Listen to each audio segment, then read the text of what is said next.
Dis-nous, quand cela arrivera-t-il et quel sera le signe de ton avènement et de la fin du monde?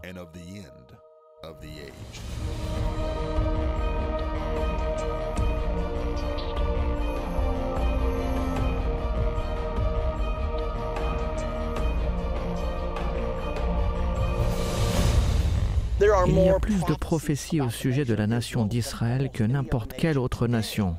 Aujourd'hui, nous allons parler de la destinée divine d'Israël. C'est une nation choisie.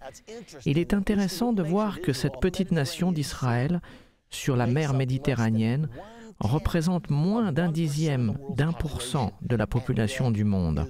Et néanmoins, Israël est dans les actualités jour après jour, semaine après semaine, mois après mois. Vous ne pouvez pas vraiment apprécier les prophéties au sujet de la nation d'Israël qui sont à venir sans comprendre son histoire. Retournons au commencement. Il y avait un homme du nom d'Abraham. Les 11 premiers chapitres de la Bible sont consacrés aux 2000 premières années de l'histoire humaine. Puis vient cet homme, Abraham, et Dieu prend le temps d'écrire 12 chapitres sur cet homme. Ne ratons pas cela.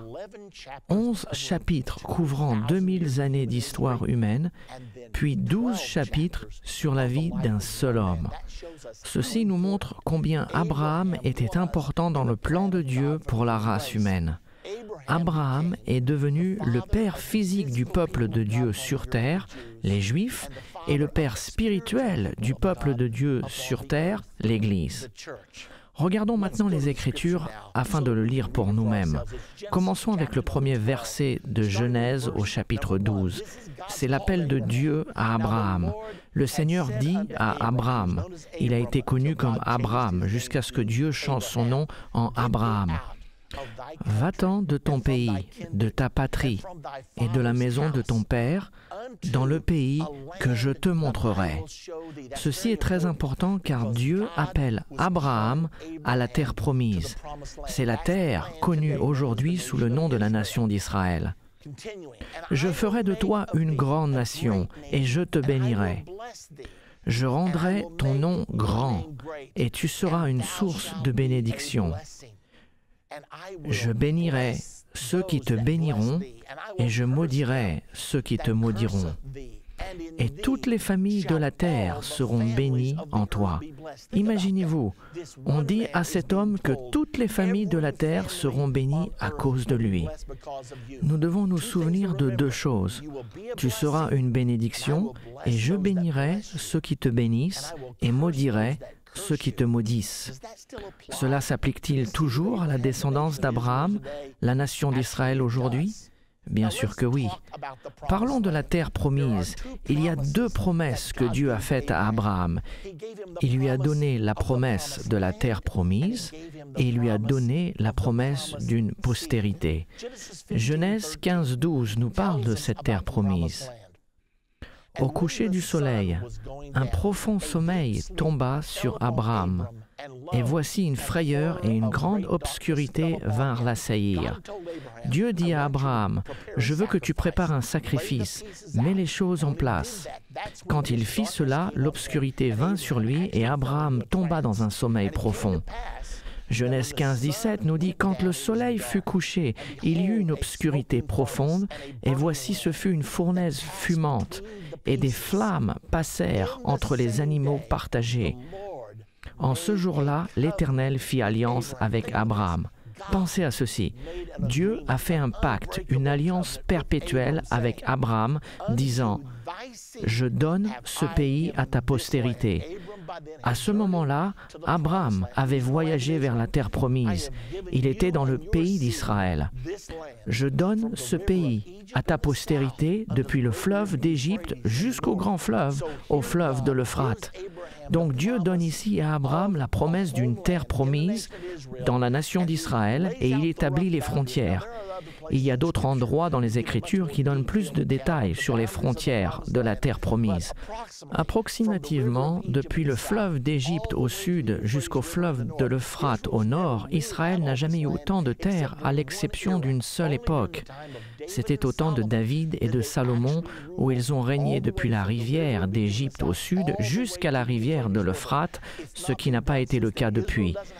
Israël n'a pas toute cette terre aujourd'hui, mais la promesse est toujours aussi valable. Regardons au sujet de la postérité promise dans Genèse 17, 19. Dieu dit, « Certainement, Sarah, ta femme, t'enfantera un fils, et tu l'appelleras du nom d'Isaac. J'établirai mon alliance avec lui comme une alliance perpétuelle pour sa postérité après lui. » Cette promesse est faite à Abraham. Abraham est alors âgé de 100 ans et Sarah en a 90. Selon les Écritures, Sarah était déjà passée au travers du changement de son corps. Et pour que cette promesse se réalise, d'avoir un enfant après cette période, ce que Dieu dit à Abraham est presque aussi surnaturel qu'une vierge devenant enceinte. Imaginez Abraham dire à ses amis, « Sarah et moi allons avoir un enfant. » Ils ont dû se dire, « Mais oui, bien sûr. » Et lorsqu'Abraham et Sarah sont partis, j'imagine que le peuple s'est dit, « Vous savez, je pense qu'Abraham perd la tête. Il a peut-être même Alzheimer, s'il pense que cela pourrait être vrai. Pourquoi Dieu fait-il des choses comme celle-ci? Pourquoi Dieu crée-t-il des circonstances extraordinaires? C'est pour attirer notre attention, pour nous faire réaliser que son plan est en action et qu'il œuvre sur la terre. Voici ce qui s'est vraiment passé. Sarah est réellement devenue enceinte. Le bébé est né et ils l'ont appelé Isaac. Il n'y avait aucun doute pour Abraham et Sarah que cet enfant était spécial. Tous ceux qui connaissaient Abraham et Sarah disaient « Ce qui se passe ici est incroyable. Il y a peut-être quelque chose de vrai là-dedans. » Abraham a dit que Dieu lui avait donné la terre promise ainsi qu'une postérité. Dieu fait-il son œuvre sur la terre? Nous allons voir, alors que nous continuons, que c'est bien le cas. Tout allait pour le mieux maintenant. Abraham a eu son fils, dont il a rêvé toute sa vie. Je suis sûr qu'ils ont passé du temps ensemble, ils ont certainement chassé ensemble, ils ont cultivé ensemble, et tout allait pour le mieux dans cette relation. Et Abraham a continué à marcher avec Dieu. Cependant, il est arrivé un moment où Dieu avait besoin de tester Abraham. S'il allait faire de lui le point central de l'histoire de l'humanité, le père physique du peuple de Dieu sur terre, les Juifs, et le père spirituel du peuple de Dieu sur terre, l'Église, il devait être sûr de la loyauté d'Abraham. Dans Genèse chapitre 22 au verset 1, regardez ce qui se passe. Après ces choses, Dieu mit Abraham à l'épreuve et il lui dit, « Abraham » et il répondit, « Me voici ». Dieu dit, « Prends ton fils, ton unique, celui que tu aimes, Isaac, va-t'en au pays de Morija, et là, offre-le en holocauste sur l'une des montagnes, pas n'importe quelle montagne, mais celle que je te dirai. » Quel test! Dieu a mis Abraham à l'épreuve, ce qui signifie qu'il l'a testé. Je veux que tu prennes la joie de ta vie, ta promesse tant attendue, et je veux savoir si tu m'aimes ou si tu aimes mes bénédictions et mes promesses. J'ai besoin de savoir laquelle tu aimes le plus. La foi d'Abraham était donc testée. Certains ont parlé qu'Abraham aurait pleuré sur cette décision, mais l'Écriture ne nous dit pas cela.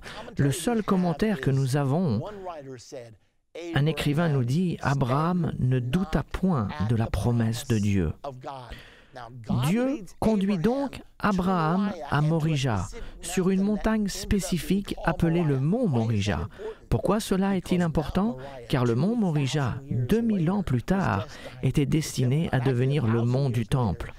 En fait, 1000 ans plus tard, au temps de David, le premier temple a été construit à cet endroit et il est toujours connu en tant que le mont du Temple aujourd'hui.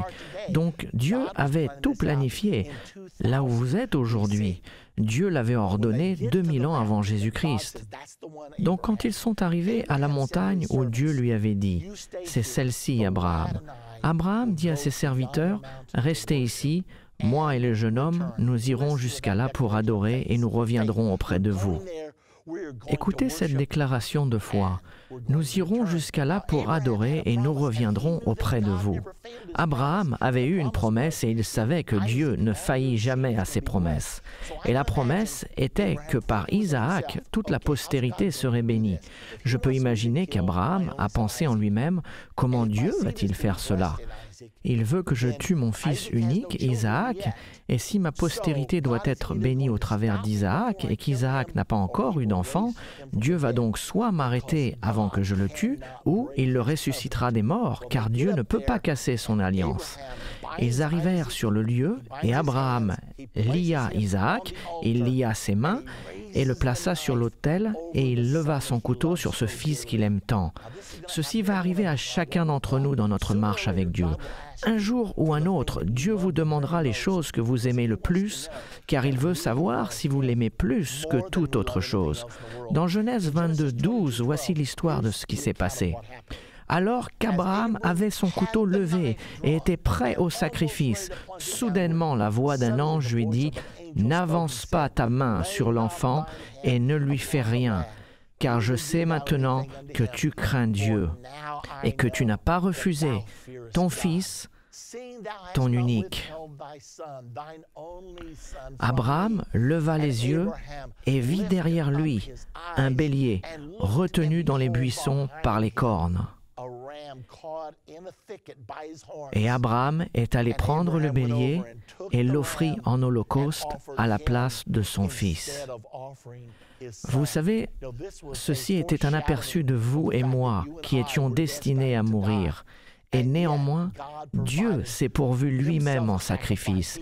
Il s'est fait un corps et s'est dit « Je vais mourir à leur place ».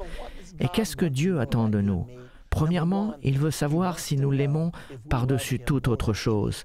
Et il veut aussi que nous sachions qu'il a préparé un sacrifice pour nous. Souvenez-vous de la promesse, Genèse 22, 18. « Toutes les nations de la terre seront bénies en ta postérité parce que tu as obéi à ma voix. » Parce que tu as obéi à ma voix. Ceci est le test assidu pour nous tous. Obéissons-nous à la voix de Dieu dans notre vie? Nous avons sa parole qui est sa voix. Nous avons son esprit qui est sa voix. Et voilà ce que Dieu veut savoir. Et non seulement d'Abraham, mais de la part de nous tous. Avez-vous obéi à ma voix? Souvenez-vous qu'il est dit « en ta postérité ». C'est au singulier. L'apôtre Paul en a beaucoup parlé du fait que ce mot était au singulier dans Galates 3,16. Écoutez ce qu'il dit. « Or, les promesses ont été faites à Abraham et à sa descendance. » Il n'est pas dit « aux descendances », comme il s'agissait de plusieurs, mais comme il s'agit d'une seule, et à ta descendance, c'est-à-dire à Christ. Qu'est-ce qui est dit ici? Toute la promesse était dirigée vers la réponse de Dieu pour la race humaine vers Jésus-Christ. Donc quand il dit « toutes les nations de la terre seront bénies en ta postérité », il est en train de dire qu'au travers du Messie Jésus-Christ, toutes les nations de la terre seront bénies. Eh bien, Isaac a survécu, il a eu 2 fils, tout allait bien, tout était merveilleux. Ses fils étaient des jumeaux. Ils étaient nommés Ésaü et Jacob. Ésaü était né le premier et avait le droit d'aînesse, et il avait la bénédiction du patriarche qui lui était due. Cependant, Jacob désirait les choses de Dieu. Ésaü, lui, n'était pas intéressé. Il était juste un bon gars, il aimait chasser, il aimait passer du temps avec son père. Mais Jacob avait cet ardent désir pour Dieu. Et il s'est dit que s'il y a un droit d'aînesse, qu'il voulait l'avoir. Il a donc commencé à faire un plan pour récupérer le droit d'aînesse de son frère Ésaü. La Bible dit « Cherchez et vous trouverez. Ceux qui ont faim et soif de la justice seront rassasiés. » Eh bien, un jour, Jacob cuisinait un potage et Ésaü avait été à la chasse. Il est rentré fatigué, il était faible et tombe sur une chaise et dit « Jacob, donne-moi ce potage car je suis sur le point de mourir. Je n'en peux plus, je ne peux plus faire un pas de plus. » Et Jacob dit « Je te donnerai un bol de mon potage si tu me vends ton droit d'aînesse. » C'est un bon échange, c'est juste un morceau de papier. Et Ésaü s'est arrêté un moment pour penser « À quoi me sert ce droit? Je vais mourir, ce droit d'aînesse ne me sert à rien. » Les choses spirituelles n'avaient aucun intérêt pour lui. Il vivait dans le moment présent, il n'était intéressé que par le matériel, le physique, et ainsi, il a vendu son droit d'aînesse. Un peu plus tard, Jacob s'est aussi arrangé pour obtenir sa bénédiction. Jacob a dû fuir pour préserver sa vie, car son frère était en colère, surtout quand il a perdu la bénédiction du patriarche. Il n'était pas intéressé par le droit d'aînesse, mais il voulait être une personne bénie, ce qui nous ramène encore au matérialisme. Nous voyons donc que Jacob a dû fuir pour préserver sa vie quand son frère Ésaü a réalisé que Jacob lui avait volé sa bénédiction. Jacob finit par aller dans la maison de Laban, de la famille d'Abraham. Il était là-bas et il a eu 2 épouses. Il a épousé Léa, puis il a épousé Rachel. Il a eu 12 fils qui sont devenus les têtes des 12 tribus d'Israël. Donc maintenant, la nation d'Israël était née. Après avoir eu ses enfants, il était temps de régler sa vie. Vous ne pouvez pas fuir des choses éternellement. Jacob s'est dit qu'il aimerait voir sa mère, son père et son frère. Je suis en désaccord avec mon frère et ce n'est pas bien. J'ai passé ma vie à tricher, à escroquer et à essayer de prendre la place des autres. Je suis fatigué de vivre de cette façon. J'ai besoin d'avoir la paix dans ma vie et dans mon cœur. Il est donc reparti chez ses parents. Et quand Ésaü entendit qu'il revenait, il a été à sa rencontre. Maintenant, Jacob sait qu'Ésaü était un grand chasseur et il sait qu'Ésaü était en colère contre lui. La dernière fois qu'il a vu son frère voulait le tuer. Jacob sait que demain pourrait être un grand carrefour dans sa vie. Cette nuit même, il envoie ses femmes, tous ses enfants, ses serviteurs et tout son bétail de l'autre côté de la rivière et dit « Je dois être seul avec Dieu ». Vous savez, chacun d'entre nous, nous arriverons à un endroit comme celui-ci dans notre vie. Alors que Jacob a commencé à prier, la Bible nous dit qu'un ange lui est apparu et que cet ange a commencé à lutter avec Jacob. Et Jacob a lutté avec l'ange et il s'est dit « J'ai la chance de ma vie, j'ai la visite de Dieu dans ma vie et je ne vais pas la rater. » Il a saisi l'ange et ils ont combattu toute la nuit jusqu'au matin. Et l'ange dit à Jacob « Tu dois me laisser aller, nous sommes sur un chemin, des gens vont passer et ils ne sont pas autorisés à me voir. » Et Jacob répondit « Peu importe ce que tu me dis, je ne te laisserai point aller que tu ne m'aies béni. Je suis fatigué de ce style de vie, je suis fatigué de ne pas être en accord avec Dieu, en accord avec mon frère. » Et finalement, l'ange a dit, « D'accord, dis-moi quel est ton nom. » « Mon nom est Jacob, tricheur, usurpateur. » « Eh bien, ton nom ne sera plus cela. Je change ta nature et je change ton nom en Israël. Car, en tant que prince, tu as lutté avec Dieu et avec des hommes. » Et c'est à ce moment-là que le nom d'Israël est né. Et bien sûr, ce nom continue d'exister aujourd'hui. Et nous avons la nation d'Israël aujourd'hui. Cette promesse a été répétée. Cette promesse de la terre promise et de la postérité promise n'était pas que pour Abraham. Remarquez dans Genèse 50, 24, Joseph dit à ses frères, « Je vais mourir, mais Dieu vous visitera. Il vous fera remonter de ce pays-ci. » Car en ce moment, ils étaient en Égypte, dans le pays qu'il a juré de donner à Abraham, à Isaac et à Jacob. Ce n'est donc pas une promesse que pour Abraham. C'était pour Abraham, pour Isaac et pour Jacob.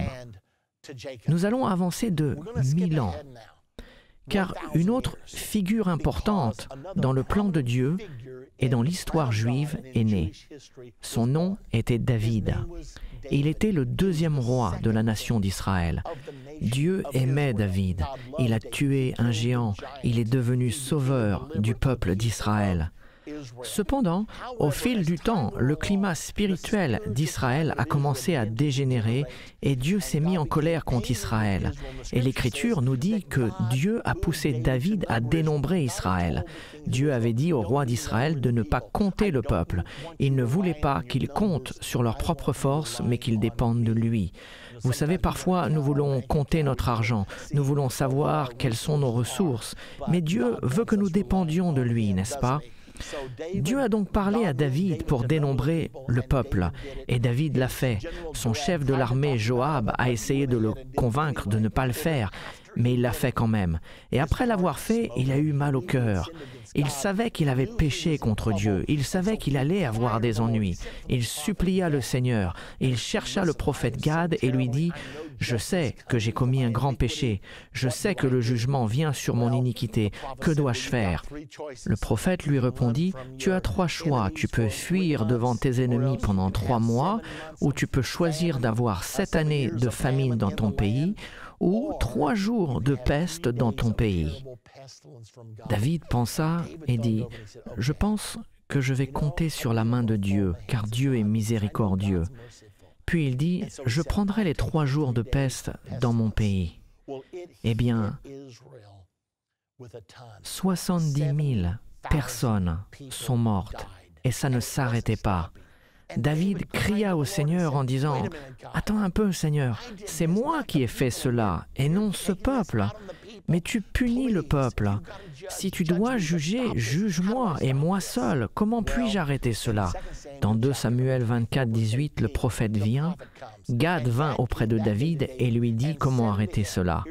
« Monte, élève un autel à l'Éternel dans l'aire d'Aravna, le Jébusien. » Au verset 24, le roi monte à l'aire d'Aravna et dit « Je veux te l'acheter à prix d'argent. » Ce qui s'est passé lorsqu'il est arrivé, Aravna a dit « Tu es mon roi, prends l'aire et les bœufs seront pour l'Holocauste. Que tout soit pour le bien de la maison d'Israël. » Et David répondit « Non, je veux te l'acheter à prix d'argent, et je n'offrirai point à l'Éternel, mon Dieu, des holocaustes qui ne me coûtent rien. » De nos jours, nous avons tant de personnes qui veulent une religion qui ne leur coûte rien. Ils pensent que tout est pour eux. Mais ce n'est pas le cas. Tout est pour lui, lui et lui. David a dit « Je ne veux pas adorer Dieu sans que cela me coûte. Je veux lui donner une partie de moi. Je l'aime. » David a donc acheté l'aire et les bœufs pour 50 cycles d'argent. Souvenez-vous donc, il achète l'aire d'Aravna. Et nous allons découvrir que c'est le même endroit que le mont Morija et le même endroit que le mont du Temple. Il y a un énorme conflit dans notre monde aujourd'hui pour savoir à qui appartient le mont du Temple. Les musulmans disent que ça devrait leur appartenir, les juifs disent que c'est à eux, l'Église catholique et les chrétiens disent quelquefois que ça devrait être à nous. Mais nous avons ici la réponse. David l'a acheté pour la nation d'Israël. Il a acheté l'aire d'Aravna et nous allons découvrir dans un instant qu'il s'agit du mont Morija, qui est le mont du Temple. Dans 2 Chroniques 3, 1, Salomon, le fils de David, commence à construire le premier temple. David voulait le faire et Dieu lui a dit « Non, David, tu as tué trop de monde. Salomon, ton fils, le fera. » Salomon commença donc à bâtir la maison de l'Éternel à Jérusalem sur la montagne de Morija, qui avait été indiquée à David son père, dans le lieu préparé par David sur l'aire d'Ornan, le Jébusien. Remarquez qu'il est dit que c'est sur la montagne de Morija, sur l'aire d'Ornan. Et Dieu emmena Abraham à cette même montagne 1000 ans auparavant pour offrir Isaac. Il a de nouveau choisi cet endroit particulier car le Dieu Tout-Puissant voulait avoir une place sur cette terre où il pourrait lui-même mettre son nom. Et il nous l'est dit dans 1 Roi 9, 1 à 3, lorsque Salomon eut achevé de bâtir la maison de l'Éternel, la maison du roi et tout ce qui lui plut de faire, l'Éternel apparut à Salomon une seconde fois comme il lui était apparu à Gabaon. Et l'Éternel lui dit, « J'exauce ta prière et ta supplication que tu m'as adressée. Je sanctifie cette maison que tu as bâtie pour y mettre à jamais mon nom. Et j'aurai toujours là mes yeux et mon cœur. » Remarquez que Dieu a dit, « J'y mettrai mon nom à jamais. j'ai choisi Jérusalem. Maintenant, Jérusalem est une petite ville insignifiante. Et néanmoins, il y a eu plus de guerres au sujet de Jérusalem que n'importe quelle autre ville sur la face de la terre. Pourquoi? Il y a déjà eu 40 guerres à son sujet. Elle n'a pas une importance militaire, économique, agricole ou autre. Et néanmoins, il semblerait que tous les dirigeants du monde doivent aller là-bas. Quelle est la raison? Car le Dieu Tout-Puissant a dit « J'y mettrai mon nom à jamais ». Savez-vous que la bataille d'Armageddon va se passer à cause de ces 12 km²?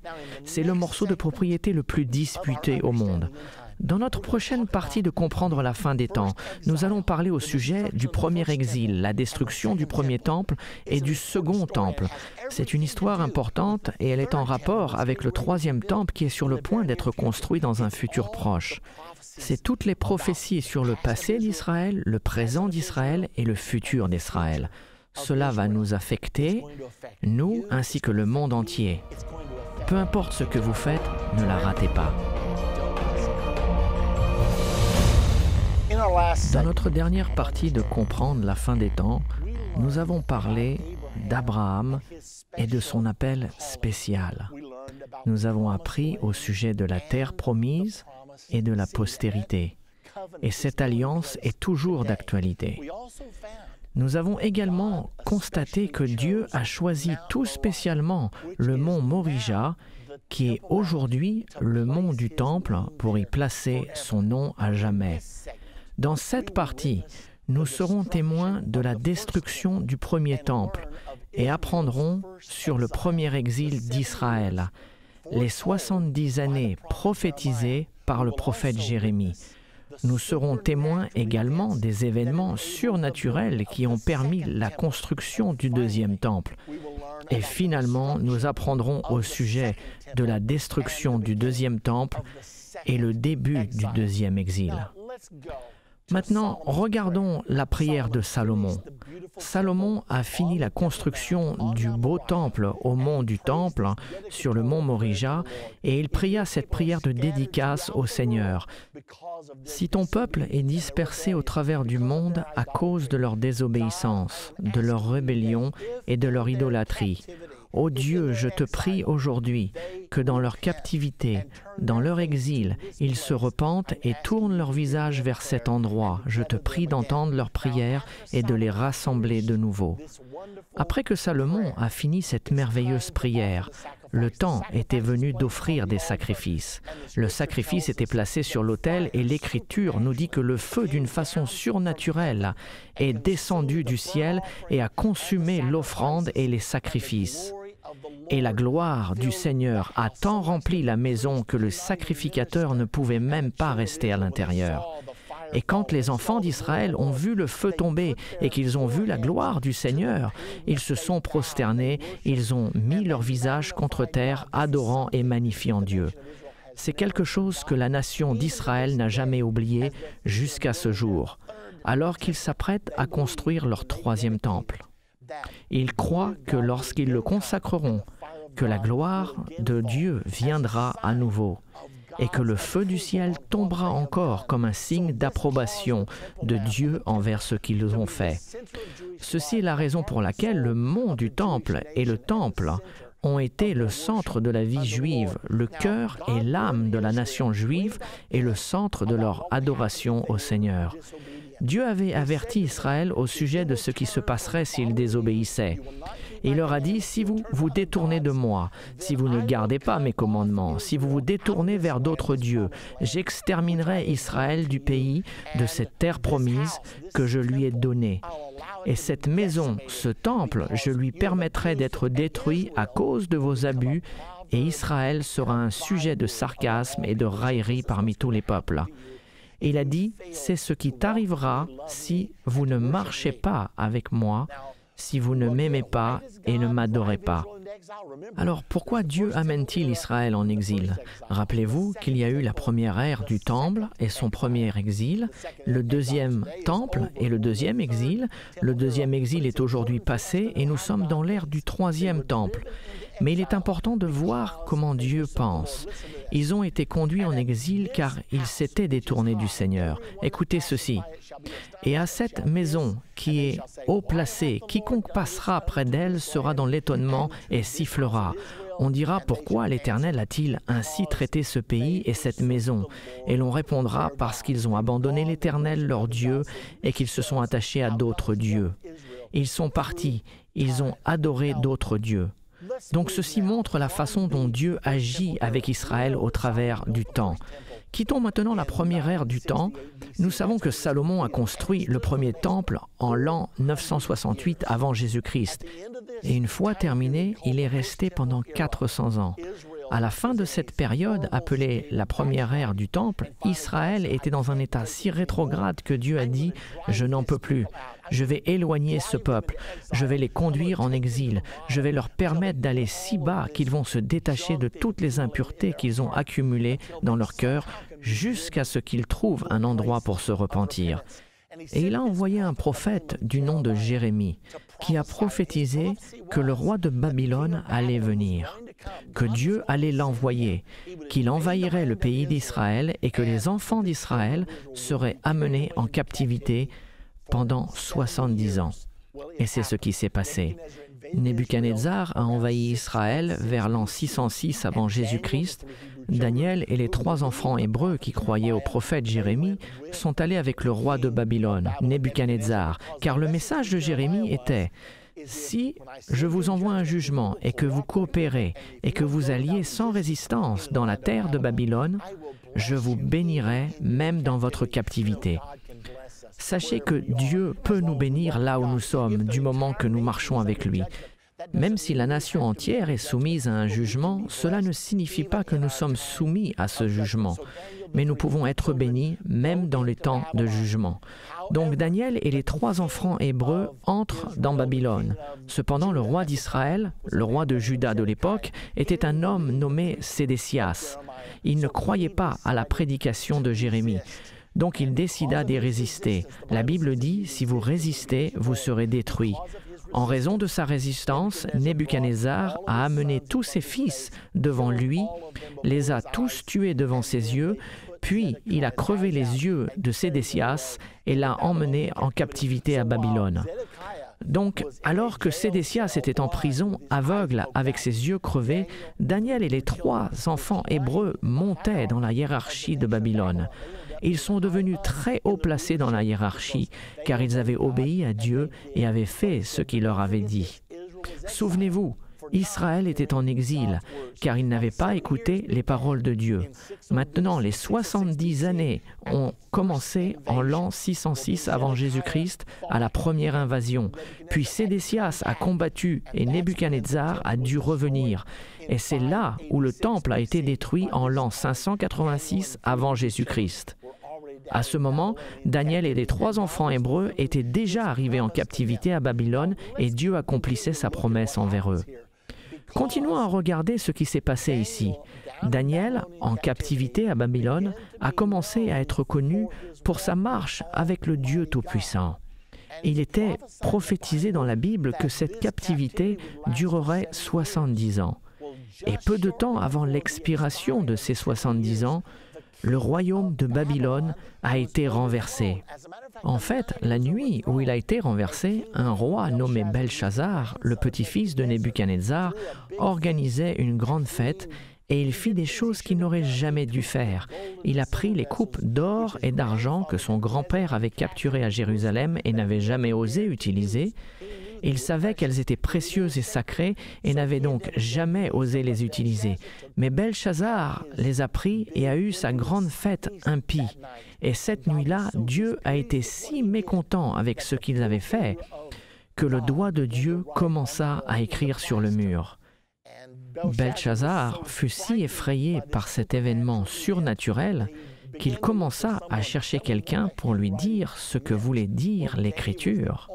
Daniel était connu comme le seul homme à qui Dieu se révélait. Ils ramenèrent donc Daniel et Belchazzar lui dit « Peux-tu me dire ce que cela signifie ?»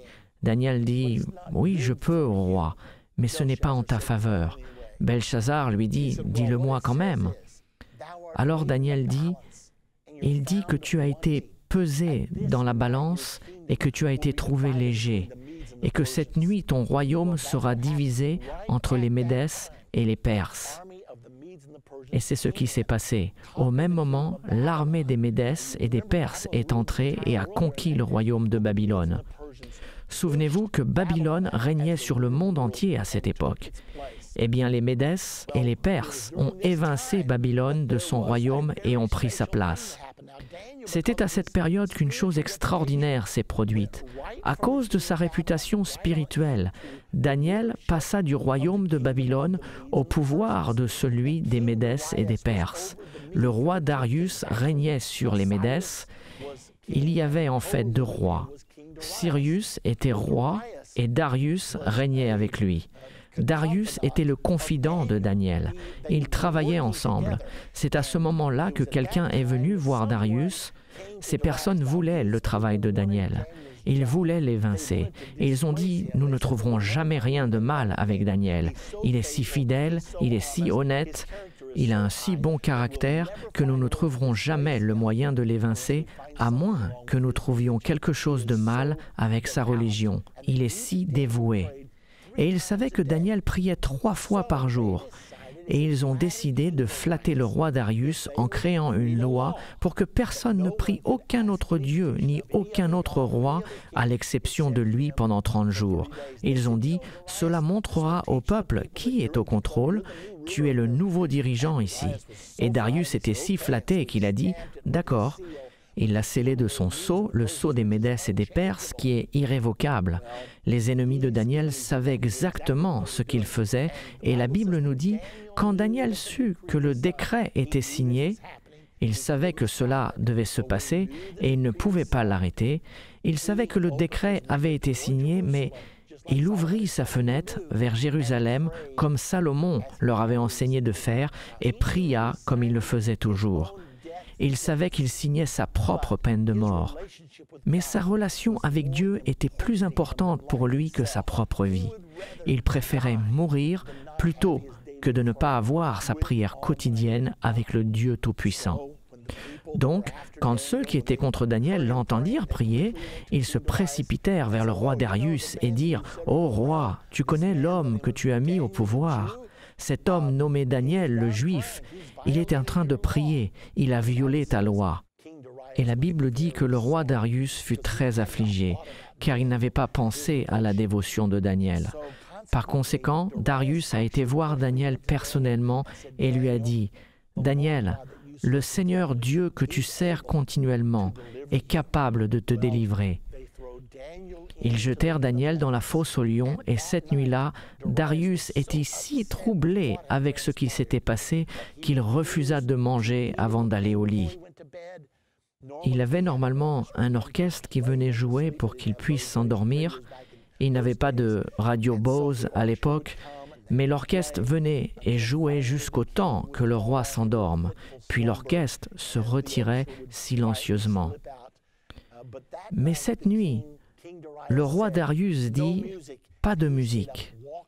Et il resta éveillé, marchant, jeûnant, priant « Ô Dieu, sauve Daniel ». Au matin, le roi Darius se rendit à la fosse aux lions. Il ouvrit la fosse et cria « Ô Daniel, est-ce que le Seigneur Dieu que tu sers avec persévérance a été capable de te délivrer ?» Maintenant, Daniel est dans la fosse et j'imagine qu'il s'est endormi, car Dieu a envoyé ses anges pour fermer la gueule des lions. Peut-être il avait sa tête posée sur un lion et ses pieds sur un autre. Et il entend du bruit. Et le roi Darius appelle « Ô Daniel, est-ce que le Seigneur, Dieu que tu sers avec persévérance, a été capable de te délivrer ?» Et Daniel se dit « C'est gentil, le roi se soucie de moi, il ne voulait vraiment pas me faire cela. » Alors Daniel se lève et répond « Ô roi, vis éternellement. » Et il l'a fait. Darius lui envoya une corde et le sortit de la fosse aux lions.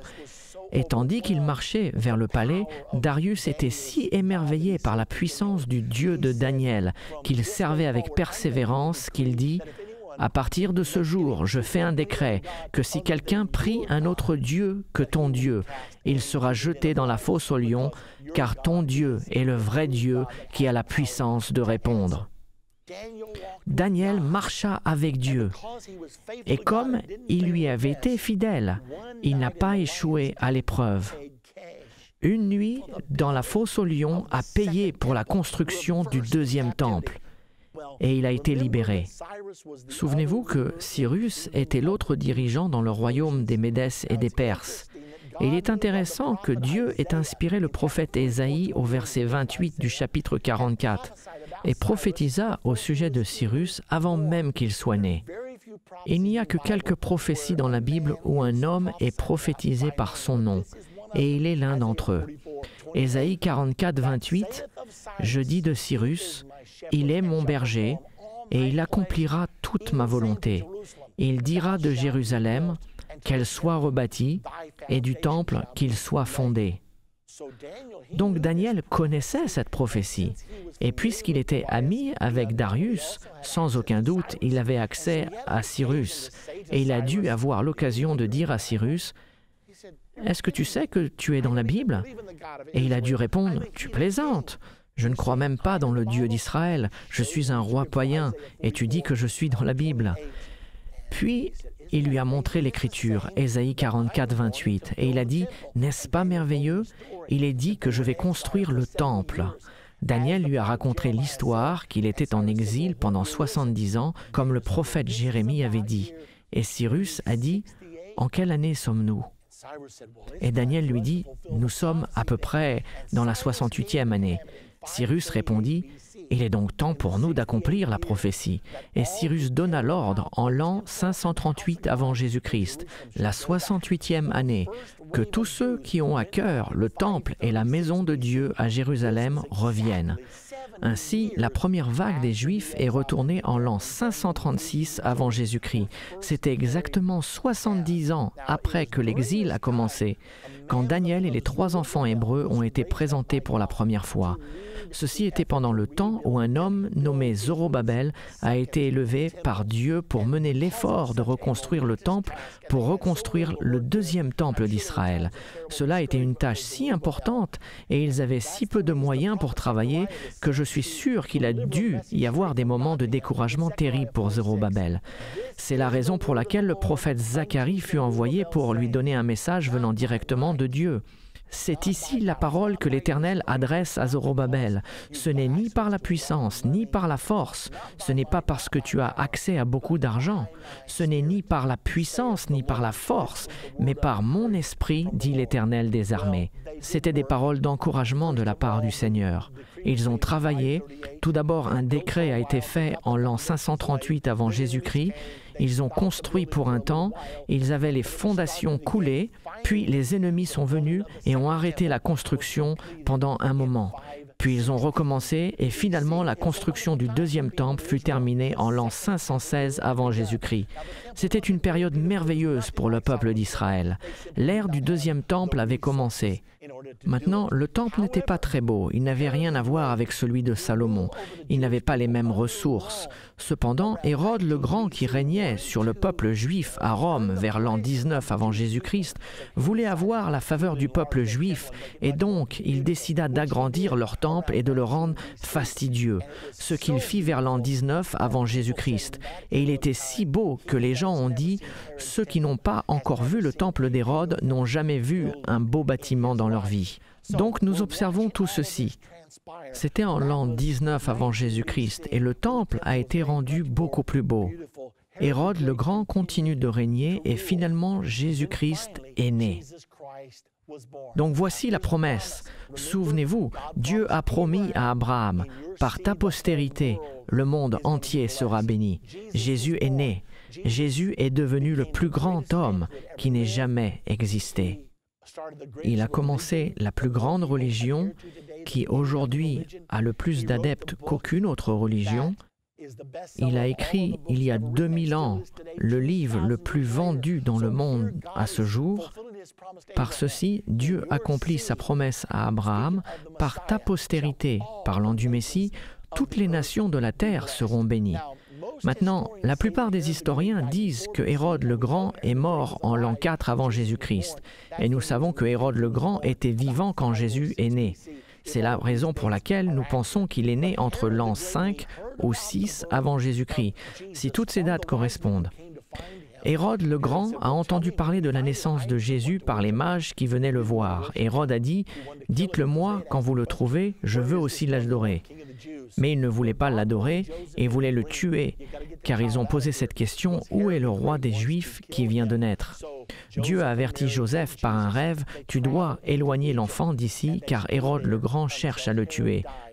Joseph et Marie ont donc pris Jésus et ont voyagé jusqu'en Égypte, où ils sont restés jusqu'à la mort d'Hérode en l'an 4 avant Jésus-Christ.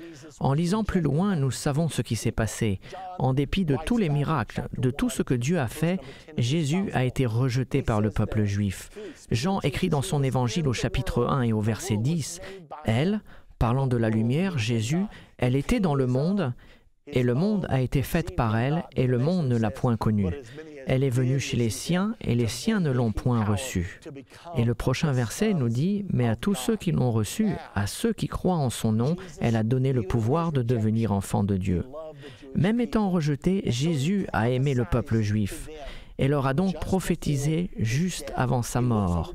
Il regarda sur Jérusalem, Luc 19, 43 nous le dit, Jésus prophétise sur les Juifs, sur Jérusalem, et il dit, « Il viendra sur toi des jours où tes ennemis t'environneront de tranchées, t'enfermeront et te serreront de toutes parts. Ils te détruiront, ton temple sera détruit, la fierté de ta nation sera détruite, toi et tes enfants au milieu de toi, et ils ne laisseront pas en toi pierre sur pierre. » Pourquoi? Parce que tu n'as pas connu le temps où tu as été visité. Donc tu n'as pas écouté la voix de Dieu, tu as été désobéissante à Dieu, par conséquent, tu retourneras en exil. Eh bien, la prophétie s'est réalisée. Quelques années plus tard, en l'an 70, l'armée romaine est venue contre Jérusalem, menée par le général Titus. Ils détruisirent la ville de Jérusalem, brûlèrent le temple et ne laissèrent pas une pierre debout. La prophétie a été accomplie d'une telle manière que les Juifs aujourd'hui ne savent plus où le temple a été situé sur le mont du temple. Avec la destruction de Jérusalem en l'an 70, le deuxième exil a commencé. Dieu a fait exactement ce qu'il a dit. « Si vous me persécutez, si vous me désobéissez, alors je vous conduirai en exil. » Le premier exil était de 70 ans, ce deuxième exil allait durer 1878 ans. Qu'est-ce que le peuple juif a bien pu faire de si terrible pour devoir être mis en exil pendant 1878 ans? Ils ont rejeté la promesse, l'alliance, la postérité d'Abraham, le Messie, le Sauveur du monde, Dieu manifesté en chair. C'est la raison pour laquelle leur châtiment était si important. Regardons la fin du deuxième exil. Allons voir la prophétie d'Ézéchiel au chapitre 37. Il prophétise la renaissance de la nation d'Israël après le deuxième exil. Dans cette prophétie, Ézéchiel dit que Dieu l'a transporté et qu'il a vu la grande vallée et que cette vallée était remplie des ossements secs. Et le Seigneur lui dit, « Ézéchiel, ces os, pourront-ils revivre ?» Ézéchiel répond, « Je ne sais pas, mon Dieu, qu'est-ce que c'est terrible ?» Qu'est-ce qu'Ézéchiel voyait réellement? Je crois qu'il voyait l'Holocauste d'Hitler. Avez-vous déjà lu l'histoire de ces corps juifs entassés les uns sur les autres alors qu'ils tuaient 6 millions de juifs dans les camps de concentration? Je crois qu'Ézéchiel a vu cette image des camps de concentration et le Seigneur lui dit, « Ces os pourront-ils revivre ?» Est-ce que cette nation pourra-t-elle revivre? Et Ézéchiel répond, « Je ne sais pas. » Et le Seigneur dit, « Prophétise sur eux. » Et alors qu'Ézéchiel prophétise, les os s'approchèrent les uns des autres. Vous pouvez lire le reste de la prophétie où il est dit « Je ramenai les enfants d'Israël du nord, du sud, de l'est et de l'ouest, et les rassemblai dans leur propre pays. » C'est ce qui s'est passé. Après la Deuxième Guerre mondiale, ils se sont regroupés. C'est une histoire étonnante, puisque après la Deuxième Guerre mondiale, le 29 novembre 1947, les Nations Unies ont voté la création de la nation d'Israël et de la Palestine. Les Israéliens l'ont accepté, les Arabes l'ont rejeté et ont commencé une guerre le jour suivant. C'est alors que l'ère du troisième temple a commencé. La renaissance d'Israël s'est faite le 14 mai. Le vote a eu lieu le 29 novembre 1947, mais l'indépendance d'Israël a été déclarée le 14 mai 1948. 42 millions d'Arabes ont lancé une guerre contre cette petite nation d'Israël. Il n'était que 600 000, 42 millions contre 600 000. La plupart des nations pensaient qu'Israël ne survivrait pas, mais étonnamment, Dieu l'a aidé. Et quand le traité d'armistice a été signé en 1949, Israël possédait plus de terres que les Nations unies lui avaient données. Cependant, la promesse d'Abraham n'était pas tout à fait accomplie. Il n'avait toujours pas Jérusalem. Alors, que s'est-il passé? En 1967, Nasser a dit « Nous n'allons pas laisser cette nation juive survivre. Combattons-les. » Et ils ont déclaré une guerre, une fois de plus, contre Israël. Étonnamment, Israël a battu tous ses voisins en 6 jours et ils sont revenus au mont du Temple et le grand message a été envoyé au travers du monde, le mont du Temple est entre nos mains. Par contre, au lieu de construire leur temple, ils avaient peur. Ils craignaient la communauté mondiale, ils craignaient les Nations unies. Notre prochaine leçon est intitulée « Israël, l'horloge prophétique de Dieu ». Dieu n'a pas fini avec cette histoire. Nous avons entendu le passé et dans notre prochaine leçon, nous allons entendre au sujet de l'avenir. Alors ne la ratez pas car cela se passe en ce moment.